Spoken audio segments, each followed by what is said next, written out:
It's been said that the Romanies live in the cracks between other nations. But Europe's Romani population isn't just the continent's most excluded community, it is also Europe's fastest growing minority.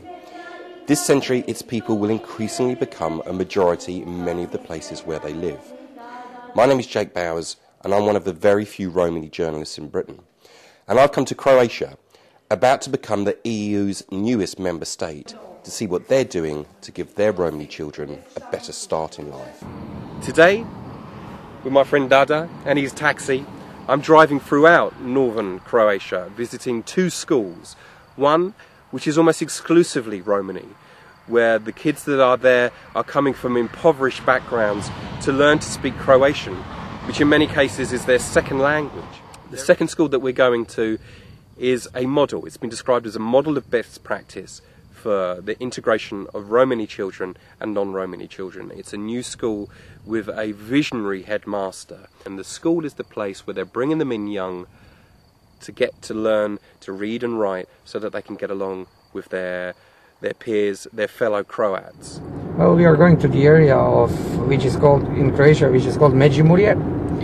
It's quite agricultural area, but so it's north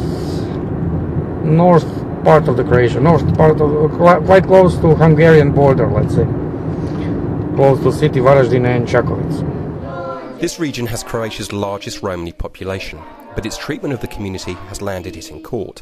Not so long ago, the county was taken to the European Court of Human Rights because of its segregated education. A decade ago, children in some of the region's schools, but not this one, would have had to come to school by a separate entrance. But today, these kids have come with their parents to take part in a workshop designed by the Croatian Open Academy Step-by-Step programme, which was funded by the Open Society Foundation. My name is Blaženka Palatinoš, and I'm a teacher in primary school Tomaša Goričanca in Mala Subotica. And in this branch school Držimorec Strelec, I am leader of a workshop called Step by Step. And it includes workshops for parents and children.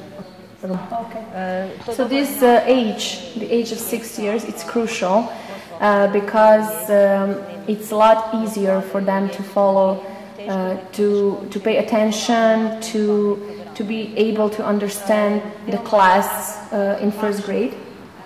Our Croatian children get all the skills in kindergarten and in preschool.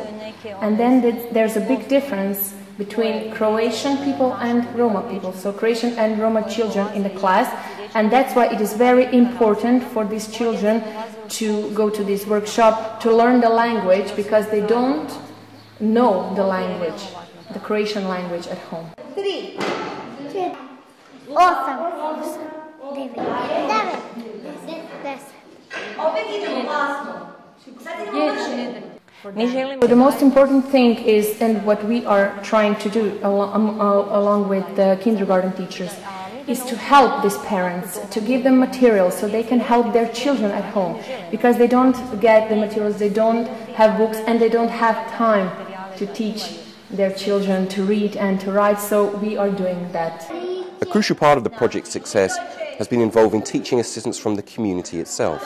Yubo and his son David come from the impoverished Bayashi Romani community that live nearby. So the living conditions are not so good. Actually, they are horrible. Many families have 6, 7, 8 children, and they all live in one room. My son, since he started going here and to this workshop, he has been fully motivated. He wants to learn more. He is curious. He asks about certain things. And I, as a parent, will continue motivating him and educating him so that he can easily find a job, that he can work, support his family and his children. Pisarka Olshush has brought her granddaughters, Elisa and Marina. She finished school at the age of 9, but is determined that her grandkids will have a better chance in life. I think education will help my granddaughters, because my children are unemployed, they can't find jobs, so I think my grandchildren will do better in life. They will find a job, they will work and do the things they love. What we have achieved so far, and it's very important in this whole project thing, is the cooperation between teachers and parents. So parents finally came to school. They get to see how we work with their children. They didn't have this sense of responsibility. So they just thought, okay, we will send the children to school and that's it. No, now they see that they have to sit with their children, work with them, ask teachers about their behavior and their grades. So this sense of responsibility, this cooperation between teachers and students, and we hope in the future that more and more children will see that school is good for them, that education is important in their lives, and that more and more children will pass this to future generations, and that there will be more and more educated Roma children. For all the progress in getting Romani kids into school, problems remain. This school's pupils are now almost entirely Romani, not just because of the large local Romani community, but because local Croats are withdrawing their kids. White flight, the phenomenon of Western cities, has come to the Croatian countryside.